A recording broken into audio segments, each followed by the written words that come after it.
Hey, there we are. Let me double check. Audio working, desktop working. Dial that up a little bit actually. It's a little quiet even for me. Actually, no, not too much because I do have some videos to run. Ha! Gentlemen, Draken, Wicked, welcome back. It's been a while. It's been 2 weeks, in fact. Actually, let me reload that overlay. Does that fix it? Still doesn't show chat. Man, this thing is really unreliable. Well, what can you do?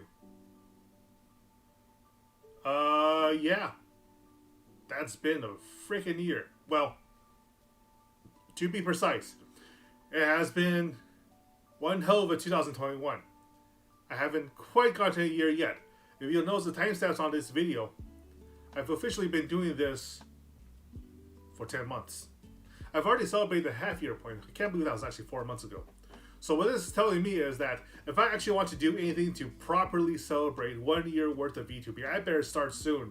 Because that 3 month is, no, those next 2 months are going to basically disappear on me. Whew. But yeah, because it's a new year, I wanted to go over, just to do a little reminiscing of how things have been over last year. This probably won't be a very long stream, but that's why I'm putting up the chill list, the chill playlist. Special event, you debuted.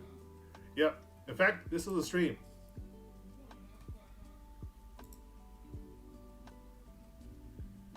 I'm still using most of these graphics, in fact. I have been... Oh, wow. I actually went like 6 minutes before I actually broadcast. But yeah. I made a whole trailer and everything. I made the plot and everything. I actually looked up what an official CIA form looks like in order to do the backstory. Already the third day of the new year? Yes, it has been. Time's going fast. I mean, I'm old enough now where time going fast isn't too surprising, but man, time has really gone fast. Especially VTubing. I think you'll actually see this mentioned a lot by other VTubers, right? And that they didn't expect shit to be moving so fast when they started. Especially for the agency-aligned talents. They'll mention how 6 months later it feels like only 6 days have gone by, right? Or 6 weeks. And that's honestly understandable because frankly, they're always freaking busy. When you're making content every day and we have to spend like every single freaking day of the week trying to figure out what we're going to do tomorrow and the next day and the next week and next month especially. And when your manager's saying that you have to do these obligations, these activations, so on and so forth, then yeah, time passes by really fast because you're always busy. And creative work is the sort of good busy work, right? You're not just like slugging away at an Excel sheet all day. But also 2021 in general just feels like it went a lot faster than 2020 because some of us might still be like voluntarily locking down, but everything's starting up again, whether or not that's a good idea or not. So life has mostly resumed its normal pace. And whether or not that's going to bite us in the ass, we'll cross that bridge when it comes to it. I'm actually working from home this week, IRL, because half the staff is, half of my colleagues have caught COVID, the Omicron variant. Now, all of them should be vaxxed, so it shouldn't be too bad. But, that general mood, that everything's at risk and everything at any time can fall apart, informed a lot of my thought processes going into VTubing, right? Like, I just wanted to do something that I could call my own, that wasn't bound by any NDAs or contracts or client work or expectations of others. I could just like clearly state, this is me messing around and it's my damn thing. And if it looks bad or if it looks like an amateurish attempt, whatever, it's still me doing it. And that's how I went with like a pseudo-apocalyptic backdrop for a lot of the intro video, right? So yeah, that's how it goes. Money well spent too, by the way.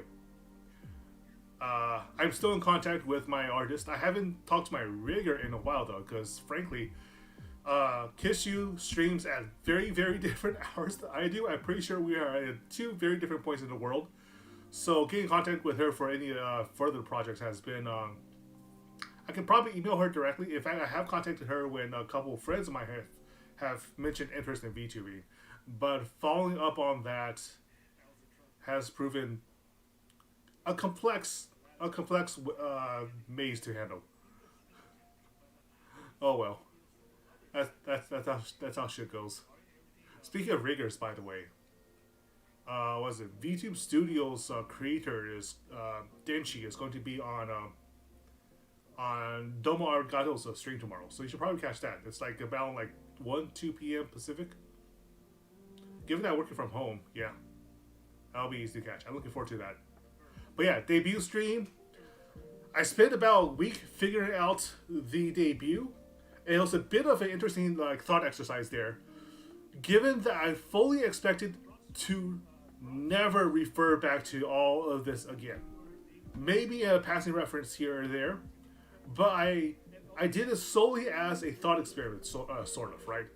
Because my philosophy is, especially when it comes to VTubers, my belief, not philosophy, but general belief, is that a lot of would-be or want-to-be VTubers legitimately put too much emphasis on their debut act, right? They put too much importance on their first impressions. But that's not how shit works anymore. Like, maybe you can make a case that your early success will basically set your personal mood for like the next like 3 or 4 months, right? But we also know that Hololife's success wasn't bound by its first like almost disastrous stream with only like 13 non-staff viewers, or like any other 2019 efforts either, when they were still small and indie and relatively unknown. No, what actually gets, especially in the internet age, your first impression is less important than your breakout moment, right? It's not even just like a matter of going with a constant churn of videos of content for the algorithm to boost. Although that does work, and the fact that I've been doing more shorts and more TikTok stuff has helped those numbers tremendously, right? But it's who reacts to it, who stumbles upon it. If you get a clipper to pay attention to you, if you've made a funny moment that gets shared on Reddit, that can invalidate any of the awkwardness in your first stream, in your debut, or like any of your previous efforts whatsoever. You might even find yourself having to pivot your entire content strategy or approach to VTubing or content creation because of that breakout moment. And that's not necessarily fair. That's not necessarily just, but it is the truth, unfortunately. I haven't had that moment yet. Quite thankful, actually, because I don't think I have the resources, personal or otherwise, to handle a sudden influx of attention. But that's just how it is. Like, Hololive would not have been as big as it was if Sakura Miko didn't have that 4chan moment. If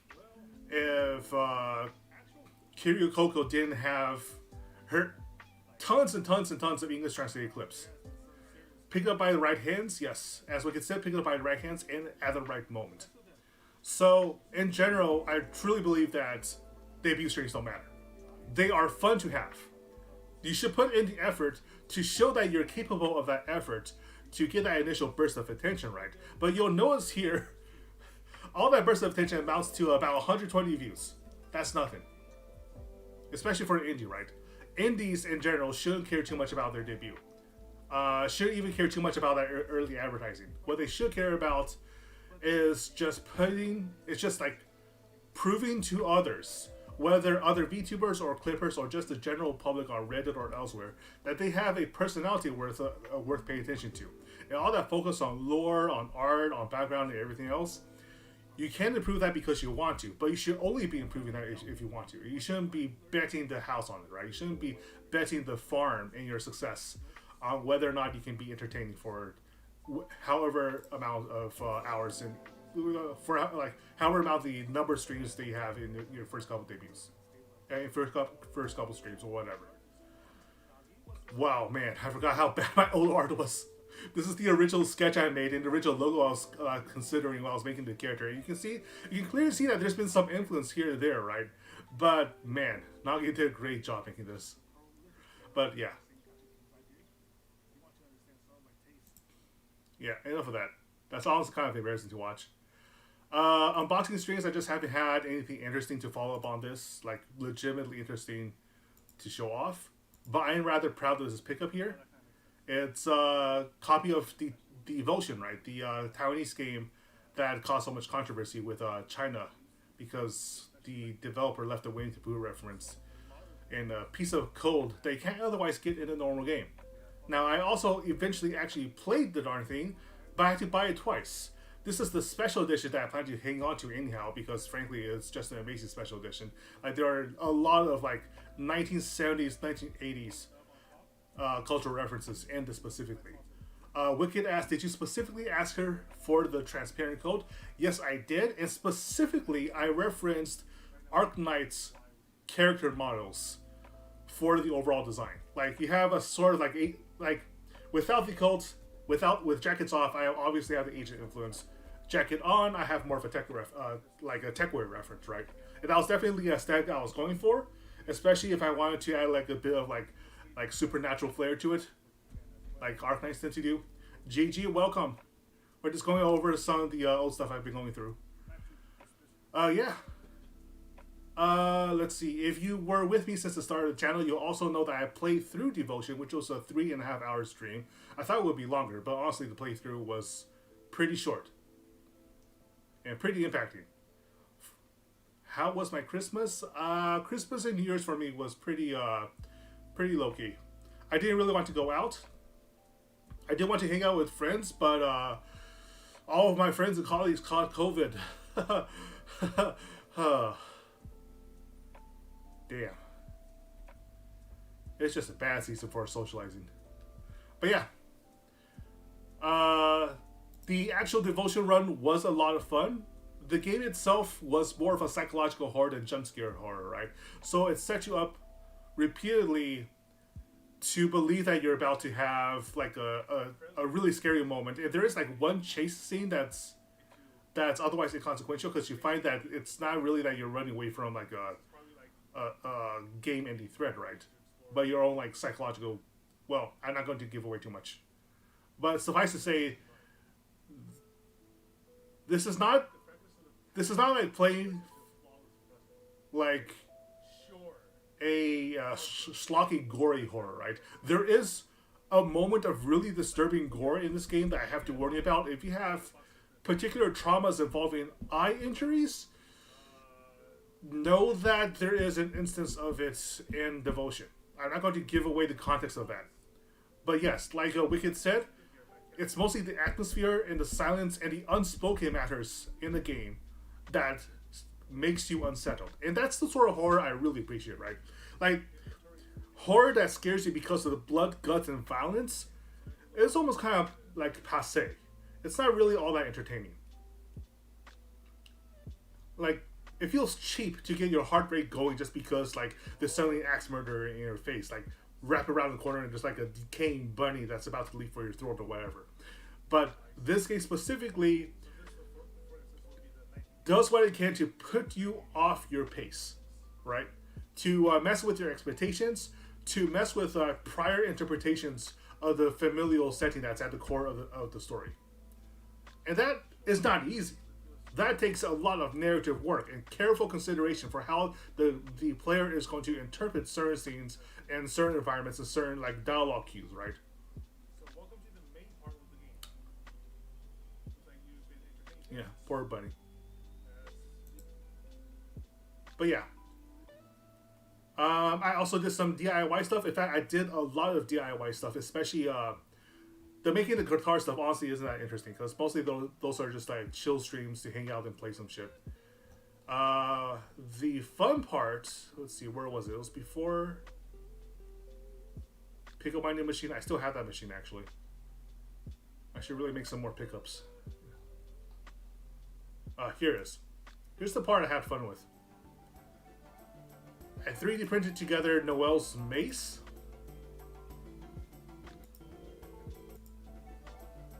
So this, as best as I can guess,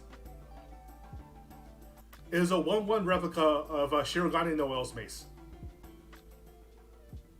Like, as best as it could figure it, based on her art, her official stats, and the overall proportions. I don't think it's completely accurate. I'm pretty sure the metal bits are supposed to be a little thicker. But for something that's basically 3D printed and custom made off of like best guesses. I'm pretty proud of it. I still have it, except the head broke off because it wasn't quite strong enough. Whoops.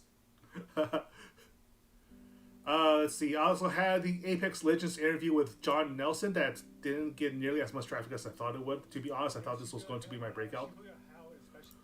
How long was the total process to make the Mallet? Let me see. I believe the design process was approximately 2.5 hours, but the printing process took like an entire day, like entire 24-hour run. Probably less actually, because some of the components are pretty small and pretty easy to make. But the thing about 3D printing, especially with a filament deposit printer, the stuff with the giant wheels of like plastic threads, is that it takes a long damn time. Even on the like, you can probably buy a printer that specializes in fast prints, but they're going to be ugly. And if you want to find details, especially with delicate components, it'll take a while to like slowly deposit that bit of melted plastic in the right shape and form, right? They're a lot of fun to use, but they're time consuming. And most of that time consumed is waiting. Yeah. This was overall a fun interview, a bit of history that will probably be quickly forgotten. But there is still an active VTuber Apex community in Japan. Apex Legends is bigger than ever, to be honest. Its esports scene has been steadily growing over last year. The pandemic has been quite good to it. And to be frank, I was sort of expecting this to be a bigger deal. The amount of effort I put into this was not equal to the reward, to be frank. It was a lot of fun. As a mark of progress as a content creator, I'm proud of it. I'm especially proud of the layout that my friend helped put together for me. But I didn't get a lot of views, to be frank. I thought the Apex community would be a lot more interested in how the Japanese scene was coming together, but I overestimated how much attention it would get and underestimated how much time it would take to put it all together. I don't regret doing this. I just wish it got the views it deserved. Because there was some interesting stuff here. It was one of the rare occurrences where the esports commissioner for the professional scene was on record, even though he didn't give me much. He at least confirmed that they were paying a lot of attention to the Japanese scene, attention to the VTubers involved, and were in fact willing to consider further activations with the Shibuya HAL community to do more stuff. But yeah, that's how it goes. I was fixing nobody then. I was using Upcomer as my major point of contact to get this story together. And it was a nice flex, right? It showed that even without my IRL stuff going on, I can still get a story like that and an interview like that out into the world. So I'm not terribly I'm not hugely disappointed in it. I just kind of wish that that the people that I was trying to highlight got more of a highlight that way. Was there a video that surprised you? Absolutely. So about the first month or two of VTubing, in fact, for the majority of the run, I realized early on that the only way I could really start making numbers was through collabs, right? So the collabs doing very well through Skyn in particular, absolutely not surprising that they did so well. What surprised me didn't happen until the end of the year, when I made a toss-away short that took me 5 minutes to play and put together in DaVinci Resolve. And it had numbers equal to some of the most entertaining collabs I had. This 50-second short, got 1,380 views. And it's just me playing the guitar badly. What do you guys want from me? Here. To show how bad it is, how amateurish it is, I'll go to pause the music right here. Dial it way up here.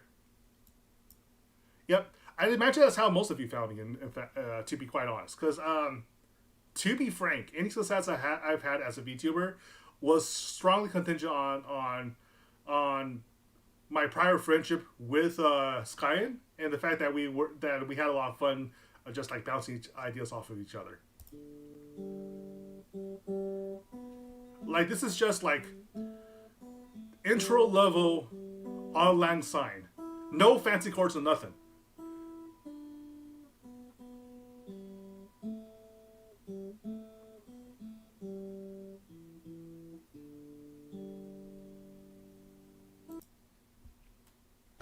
That was it. What the hell? What am I supposed to take away from this? More cheesy guitar shorts? Okay. I can do those all day long. Although I do plan to do some more. I do plan to do more and more TikTok stuff over time. Like early on, I wanted to do some TikTok stuff in general just because they're kind of fun and cheesy. But yeah. Yeah. It's hard to predict how well these things will do. Now, Luxian doing well is kind of obvious. Oh, speaking of shorts, did you see the Hello Boys Gremlin voice? I did not.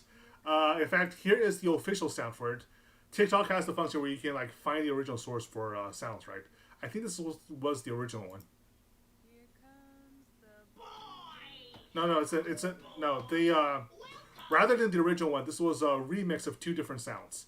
The Gremlin version by a content creator whose name I forgot, but I believe they are a non-binary shitposter, to be quite honest. With the original sound, which is just like a cat showing up on the street. And what I did, my second most successful short ever, was simply taking that sound, the mashup, and applying to the Luxian debut. And to be fair, this is really funny. I had a lot of fun making this. Welcome. Here he comes. There he is. Here comes the boy. Here comes. That's just pure comedy. You can't tell me otherwise. I did find that if I do want to play the SEO game, I can do it pretty well. All of the stuff I did, specifically in reaction to VTubers, have always been successful. The initial Nijisanshi Luxian debut, before they were actually introduced, you can see the numbers are here are really, really solid. Like, this is just me like sitting down and like shit talking with you guys. That's great. This is always a lot of fun. This is pretty funny alone. Let me see. Their individual character breakdowns so we're also doing well. Hololive Gen 6, Holo X also did well. I was expecting this to be less popular than anything done in English anyhow, because obviously these are Japanese content creators. And the most I can do is talk about their models, right? They're like the personality I can kind of give stuff because of my long career as a weeb. But still, overall, like, Chloe got 99 views on this. La Plus got 200 views, obviously because she came up first. It was just a lot of fun to do. Delta Rune playthrough got 66 views. That was also a lot of fun. It's not really worth watching that because, frankly, it's all spoilerific. Let's see, reaction streams for that. I played Somnium Files all the way through. And I'm not going to click a single one of these videos because, frankly, that would be giving away spoilers. But suffice to say, I'm excited for Somnium Files too. If you do want to spoil stuff, you can watch through. But so the basic gist of it is that it's a very well. Let me see. File 1. I can probably open up the intro. Yep. Oh, paused. AI ball. Artificial intelligence is built into my. Also, that's really loud. Okay, there we go. Yeah, Somnium Files is basically a standard like cyberpunk noir murder mystery through an anime lens, which means you get some completely off the wall, completely ridiculous circumstances, but they all have a sort of like sensible internal logic to it. And it was just in, eye injuries. Let's click on something else. I don't know what's with me in games that have like grotesque eye injuries. That honestly kind of freaks me out just a little bit. It's not as if I have any traumas related to it, but it's just severely uncomfortable. But yeah, the whole premise of AI, the Somnium Files, Somnium, if you know your Latin roots, has a lot to do with dreaming, right? So what you're trying to do is like pick through the subconsciousness of potential suspects, victims and witnesses to unravel a murder mystery and conspiracy along the way. And honestly does that pretty well. It also has some completely ridiculous moments, like having a young teenage girl being, you have an eye for those games. Thank you, Gigi. God, that was terrible. Thank you for that. But yeah. Yume Nikki. Oh God, thank you for reminding me about Yume Nikki. That game was a trip. The many eyeballs in Yume Nikki, everywhere, staring at you with purpose deliberation, honestly bumping into you with a grotesque sound effect. That's not great. I don't enjoy that. Oh, also, this to completely jump the timeline. I'm really happy about this one, not for any particular reason, but this is like the second unboxing I did, and it was the creation of my prized Ender 3 version 2 3D printer. Probably shouldn't tap that too hard.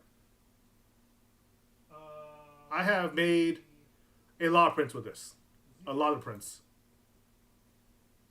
And setting up itself was kind of fun. I've already had to replace a lot of parts though. I need to figure out a way to redo the bindings for the Bolden tube and the cable protector, because I tried to do a large print and bumped into it and like covered the cable with molten plastic. That wasn't great. Nothing's permanently harmed, but I certainly lost a couple points of sanity on that. 3D printers are really frustrating. I also played a lot of Persona 5 Strikers, which I can't fully recommend. I feel like if you're really, really in love with the characters, you'll want to play through them. But as a game in itself, I was playing the PC version in particular, which to this day still has some issues involved. Wicked asked, "What are your favorite items to print?" The recreation of Noel's cudgel is mace. Noel's mace is still my number one favorite. In the meantime, I've just made like a whole bunch of like neat little toys and like things to help. I was trying to print out a dual colored desk organizer that's just like little boxes that can stuff like the random knickknack on my desk in, make it a little neater. I printed out a vase for a couple of family members as presents. Yeah, it's literally called vase mode. On a lot of 3D printers, there's literally something called vase mode that lets you make like fancy geometric shapes out as like actual vases, right? Like this is pretty close to like what I printed out for her. And it's like imagine this in like shining like copper. It looks pretty damn good. It looks really, really fancy. Makes really for a really good present. And it's basically using a $300 machine to print a 10-cent item.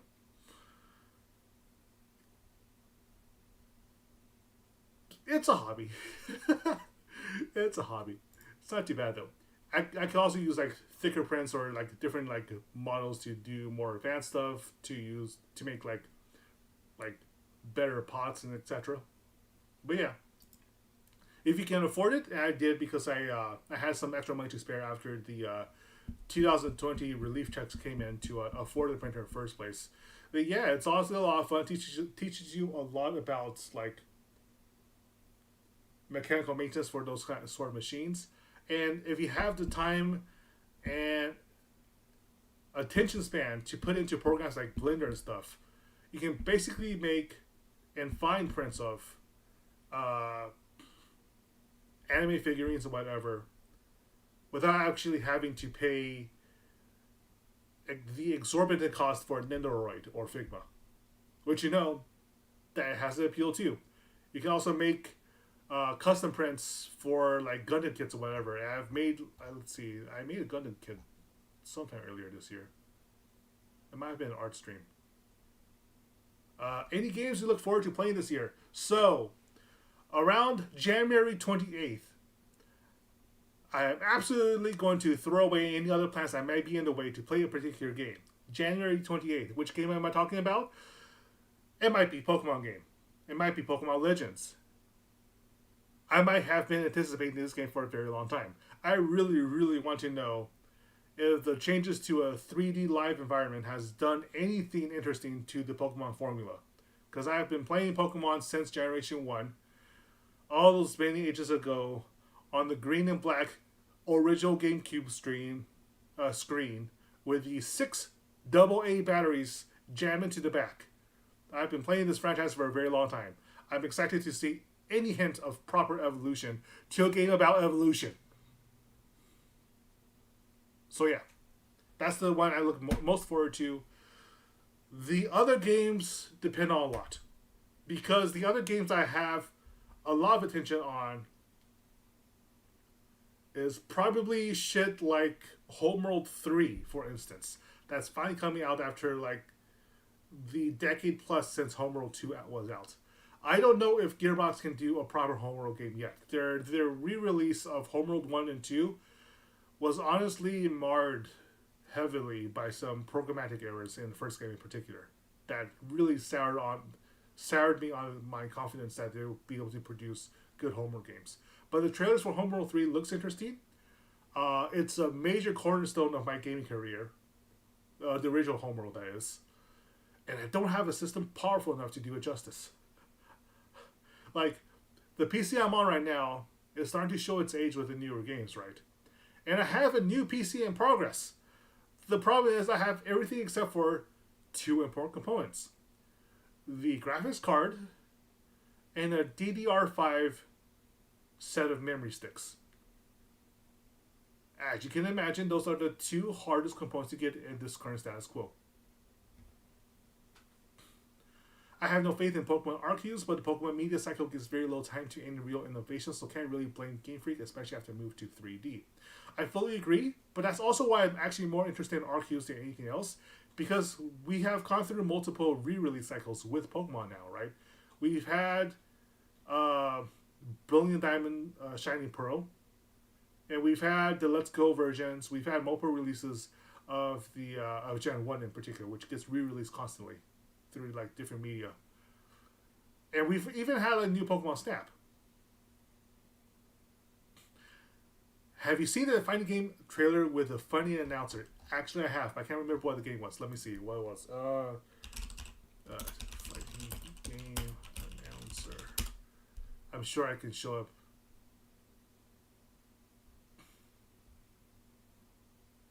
Oh, Phantom Breaker.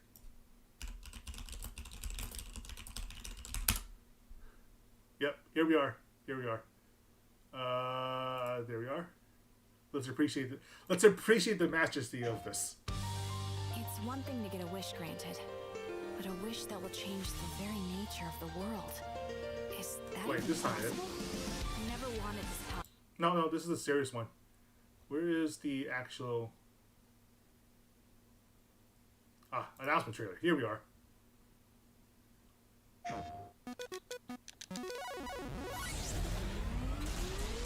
Let's do this.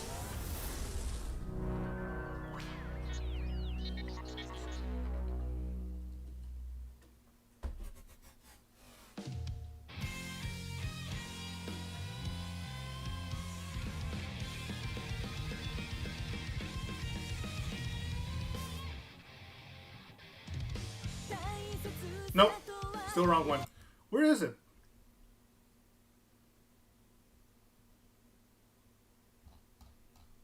It can't be this one, can it? It's Venom! Ah, yeah, found it.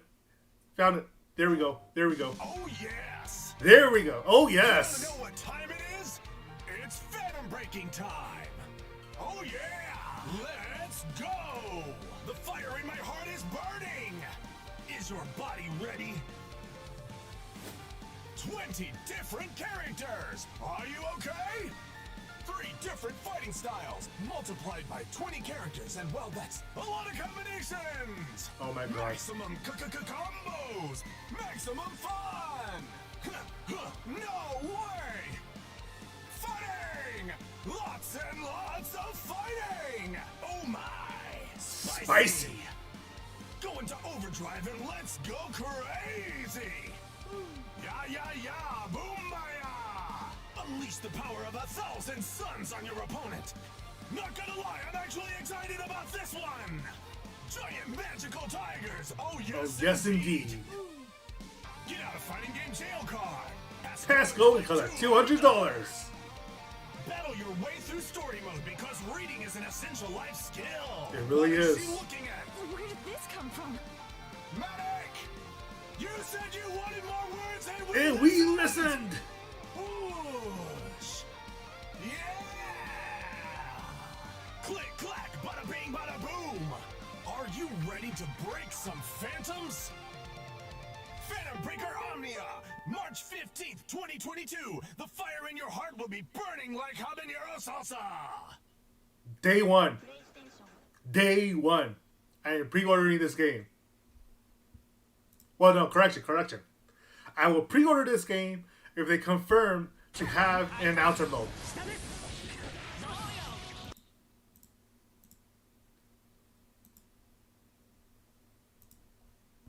I hope we can turn this announcer on in 70s. Yes, absolutely. Absolutely.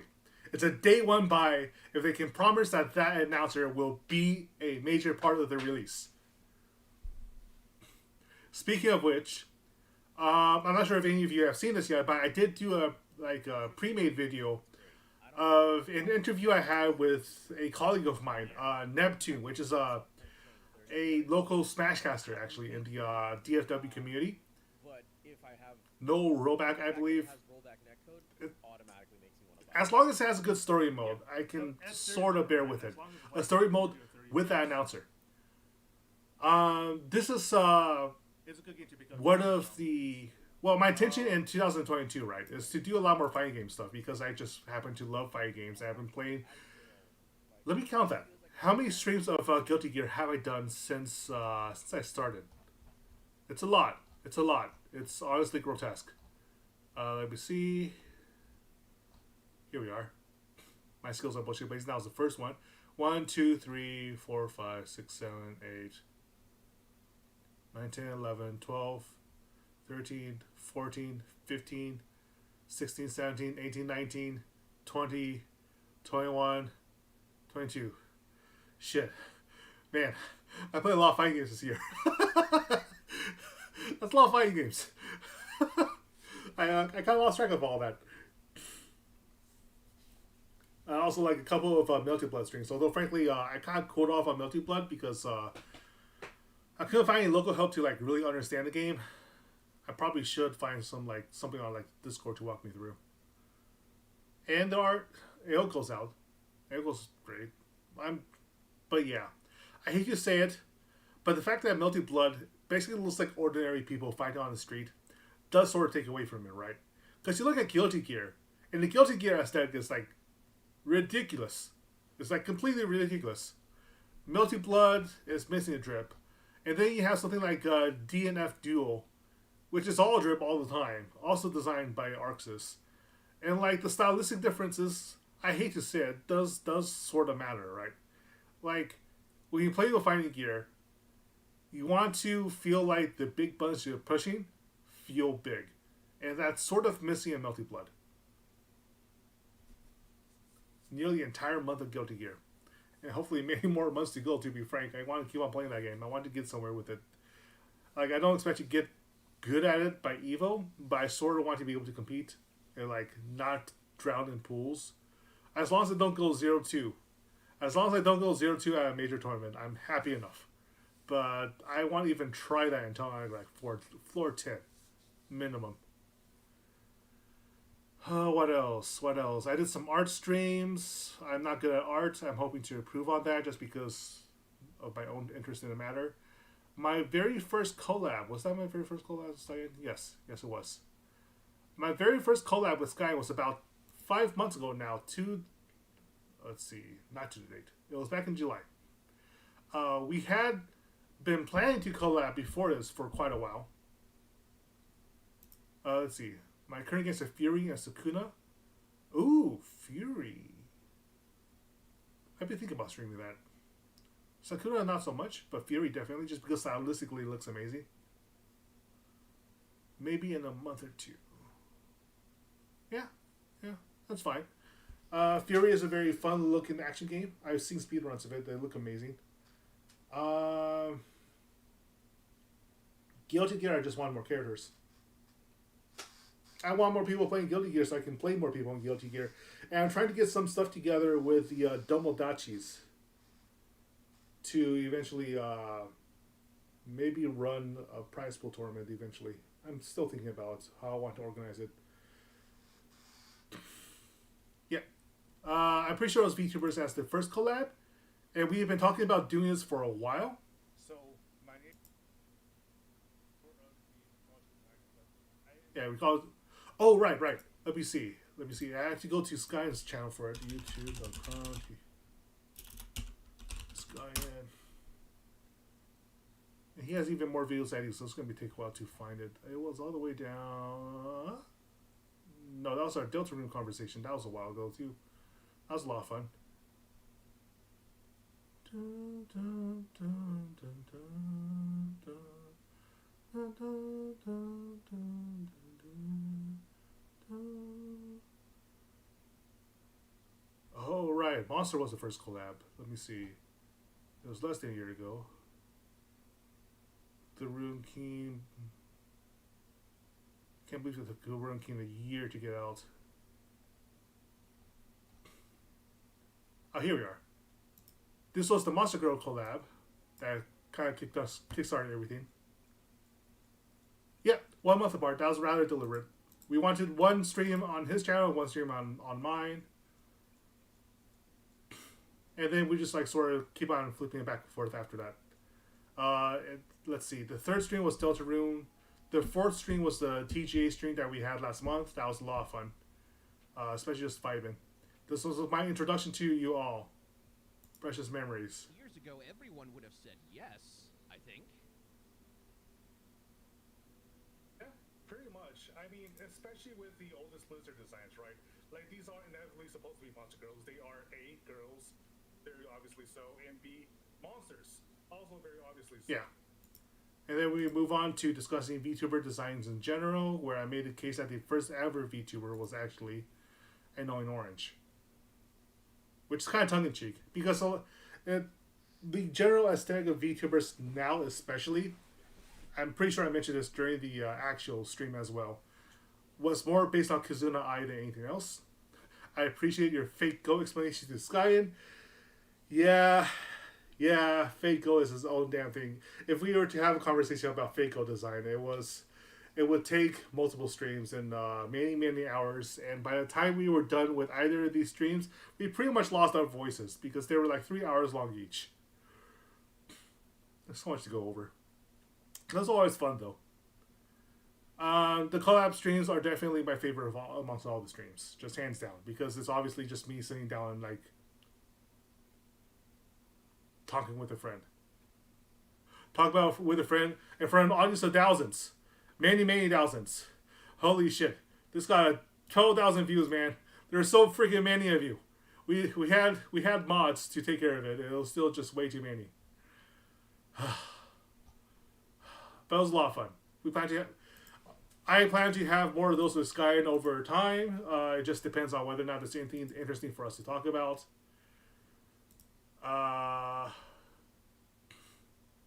Yeah. Not much more to say that. I also have quite a few streams that just end up in general failures, right? Necro Barista was not my sort of thing. I don't like its gameplay model at all. For Triumph, normally I'm all about the XComs, but for Triumph, I hate to say it, but I don't jive with its comedy and I don't jive with its art. Just really didn't stick through. And like, it was sold to me in the first place as basically XCOM through like a sort of like Pratchett's, like a Terry Pratchett style, like low fantasy setting with like XCOM strategies, right? But I don't know. I just didn't like it too much. The pink mushrooms, the abilities that I feel kind of like clumsy and really like lacking hits. Like if you tell me XCOM, I kind of want like XCOM store feel. And like that sort of like UI display and everything else. It's serviceable, but it doesn't really draw me in. Yeah, Necro Barista just. I was expecting more from its aesthetic. I feel I might have like expected more than it really deserved to. They really needed expectations for, but yeah, that's just how it pans out. Yu and Nikki, I also streamed all the way through because it was a relatively small game, and honestly, I've been meaning to play this game for years because of it's like huge fandom in Japan proper. Well, the audio for this one is really unbalanced. This doesn't exist. This puzzle stumped me for a while. Yume Nikki is also a game that, even though it does have shock horror moments, is a lot more about disturbing you than it is about scaring you. And that's obviously something I appreciate a lot. It's a lot of people read it, and I think they are right in reading it as basically an exploration and the symbolic horror of a girl undergoing near suicidal depression. Especially since there are major hints in the first game that she basically does off herself. I think it's probably a little weirder than that. You can make a case for it, certainly. But it's absolutely not the sort of game that you should go into if your own personal mindset is a little off kilter, so to speak. Let's see. About a month ago, I also started to play Xenoblade 2, which I still want to finish eventually, but there's one small problem. And it's again a problem with hardware.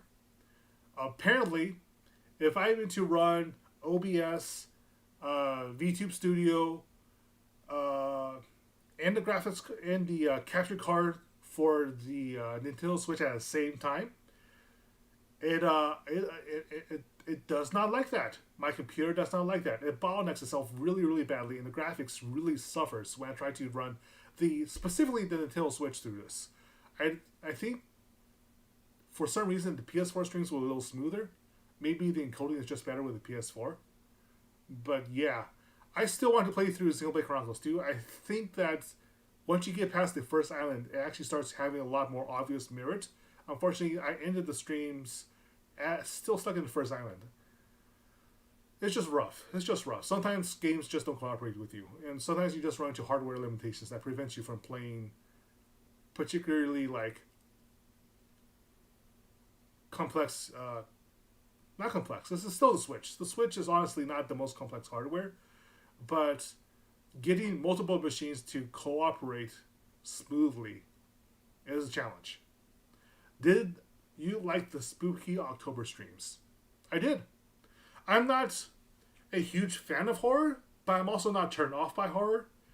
For the most part, I tend to be indifferent to jump scares in the first place. It's not like I don't have like Hollow Life's Sora's 100% immunity to horror games, right? Like, if shit's scary, I'll act scared.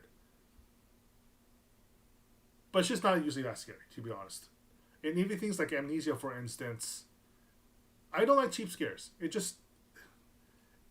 It's not that they scare me, it's that they tend to disappoint me, if you get what I mean. A cheap scare is mostly disappointing to me. And that's why for October, I mostly just chose games with a more psychological edge than like a true horror edge, right? Playing through multiple rounds of a World of Horror, for instance, was less about the jump scares and more about fighting off cosmological horror, which is existential, and which is like inherently an existential horror rather than monsters and nasties and blood and guts and gore and people like monsters trying to kill you, shit like that. So I probably will be doing more horror games in the future, or at least like horror related games, but I am pretty picky about it because I want to have fun when playing them. And like things like Phantasmagoria, for instance, I guess the multiplayer is alright, but as like horror game simulators, ghosts and ghouls and being stalked through Resident Evil, that doesn't appeal to me as much. I don't know. What else? Yes, of course, the TGA to cap out the year was probably the most fun I've had in a while.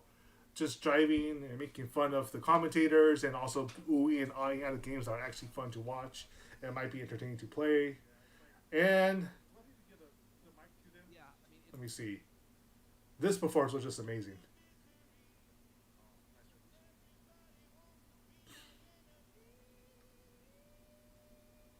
I'll probably do a cover of this later.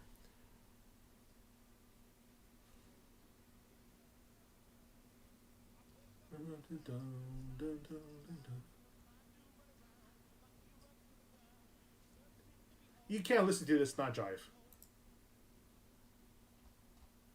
It makes its own damn vibe. Yep. That was a fun night. I don't think there were particularly many announcements that made me go, I'm absolutely surprised that I have to get this. But the stuff that was out there was some promising stuff. There was also some stuff that was just like flat out disappointing. The usual situation with Activision Blizzard, with Ubisoft in particular, with Riot Games. Sheesh, man, this industry. But it was fun. It was a fun night. And also point you to stuff that I definitely want to try out later. I just realized I haven't actually had that music playing for a while. There we go.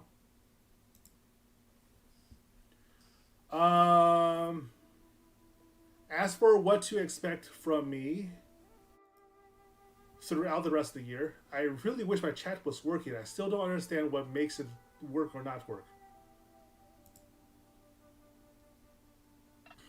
Yeah, I don't know.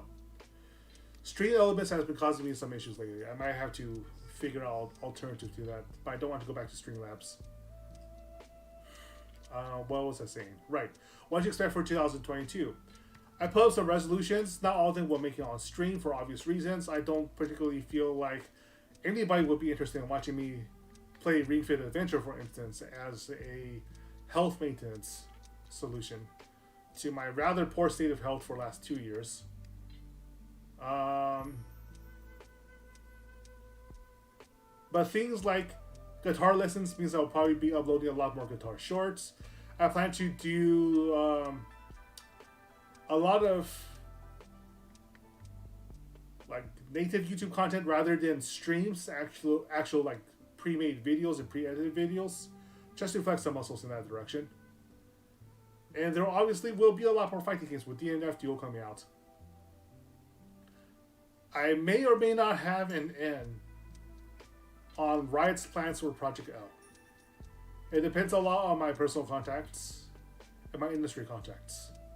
And I can flex my contacts enough to get an Apex area review, but with Riot it's a little harder for various reasons.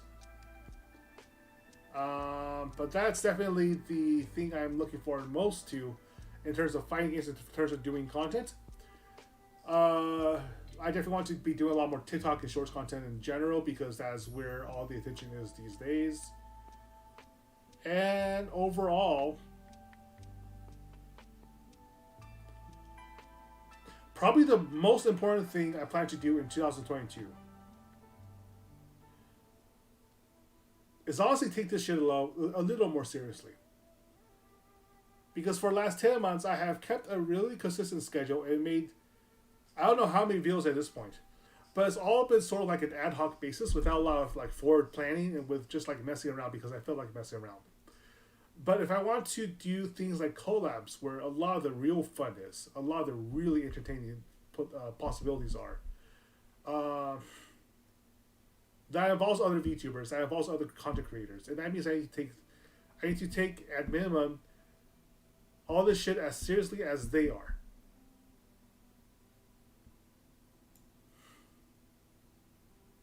And it's fun. It's fun to do so. I've had more fun doing VTubing than I thought in general. The most important thing is that I didn't actually expect to make it to the 6-month point, right? Like, I realized early on that a constant state of content creation is a lot of hard work.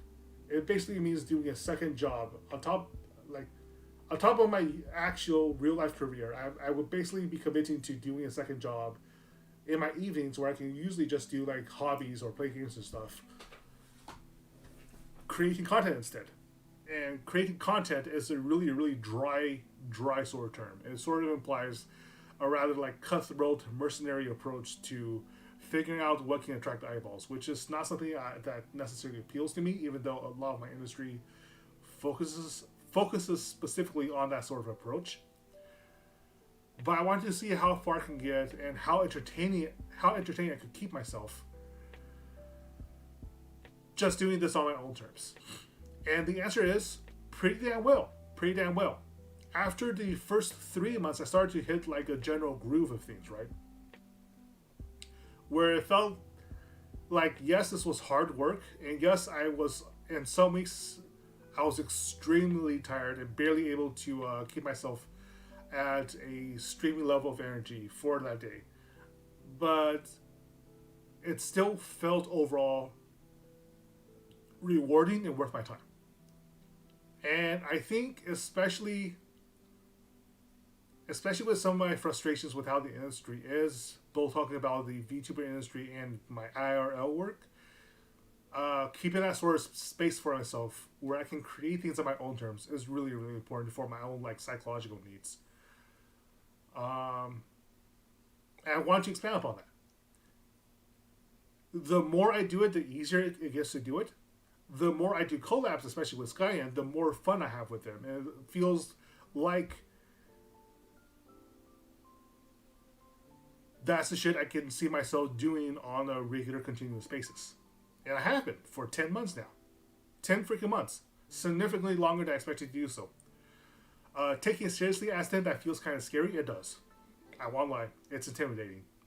The ones I do it full-time especially, can't do that.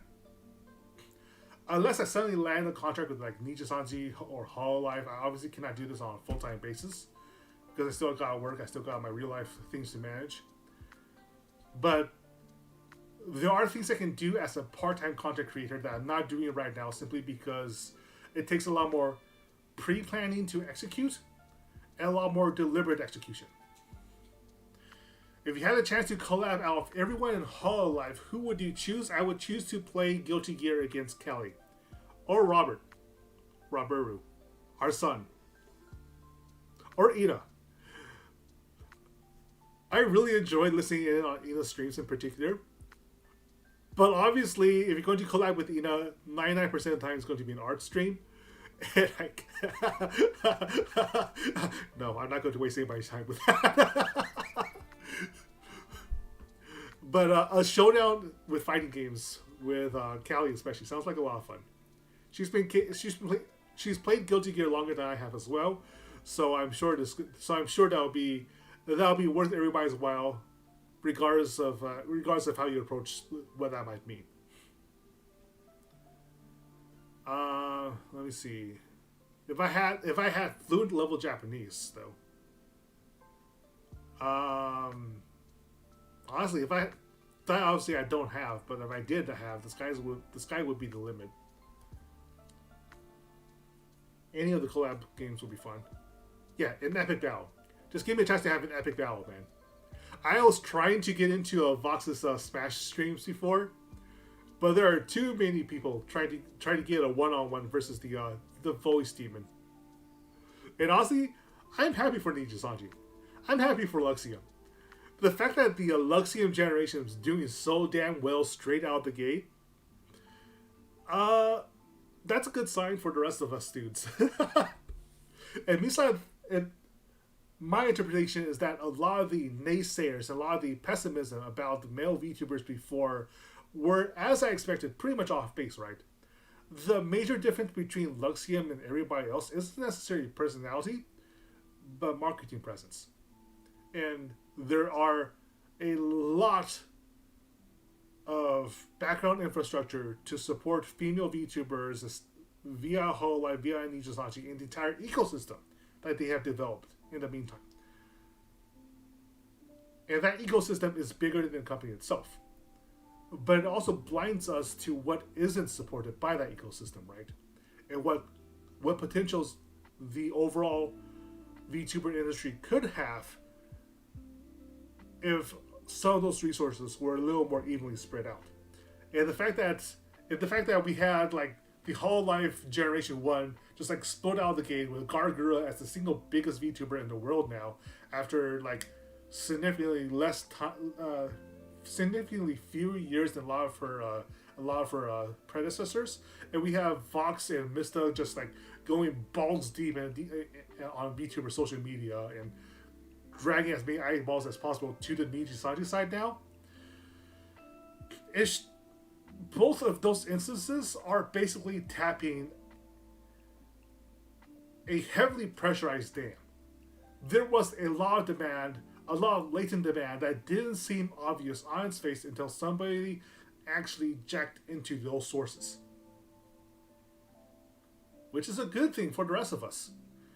Because if there is one thing I absolutely know, is that the human being tends to be a conservative animal. I don't mean politically conservative. I mean that we tend to be a little hesitant, a little shy about things that haven't been proven to us yet.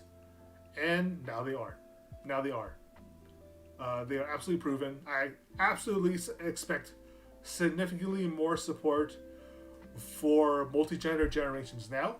I am 99.999% positive that Hololive is planning a HoloStars EN generation, although they might not call it HoloStars. I have some suspicions about that based on the application form that they have up now. But the fact is, they have like the success for both of these agencies has meant that they are willing to invest the time and resources to have open permanent auditions now. And that signifies to me that the numbers that they're crunching in the background show that a lot of this is in fact sustainable. It's not just a flash in the pan. The continual success of all their generations, all their efforts, means that although you'll have the occasional breakout hits like Gargura, the stuff that's not a smashing success is still well worth the money, attention, and resources that they're putting in, which means that they expect a lot more growth in the future. So that'll be interesting. That does mean the normalization of VTubers as a content creation model, and fundamentally it's not too different from regular YouTubing and regular Twitch streaming in the first place. So the transition for this is going to be a lot easier than industries that have a lot more to prove themselves, like esports when it was early on. And it means that there is some space for indies to find success, and we have seen that in the last couple of years. We have seen Bao, for instance, go indie as a VTuber singer. We have seen Fifi buying up space buying up ad space in New York Times Square. That was freaking amazing. Done independently too, which is on another level entirely. We've seen Show growing as a content creator, flirting with Mista, just two fellas flirting. And we have seen the Domodachi Network expanding slowly, which I actually tend to spend a lot of my free time with because they're a bunch of silly kids, really entertaining kids. So yeah, the future is looking bright. 2022. I can't promise that everybody will make it out alive, but we will be having a lot of fun along the way. And I think that's where I'm going to end this stream as well. Just with a positive note that I expect this year to be challenging in a good sense. It'll be a year of where after the world has basically been stagnant for 2 years, all of us want to wash away that taste of those tastes like bitter dredges of the last 2 years with something, if not necessarily pleasant, then at least energetic, right? We've taken it easy for 2 years now. We are too well rested. We are sick of being anxious and tired all the time. And now we're ready to make some noise. We are ready to make some noise. So with that, I will bid you adieu. I will see you on... Let's see, what did I have planned? What was it? Yes, Thursday. I will see you all on Thursday for the continuation of Ruin King and Guilty Gear Strive afterwards. On Saturday, I'll see if I put enough practice into the guitar to show off what I've picked up along the way. I actually did play guitar before as a kid, so hopefully it's just a matter of scraping off the rust. And finally, on Sunday, we will play Evil God Corone. So yes, as Gigi said, for now, take care of yourselves, y'all, and remember to eat well. I will see you on the other side.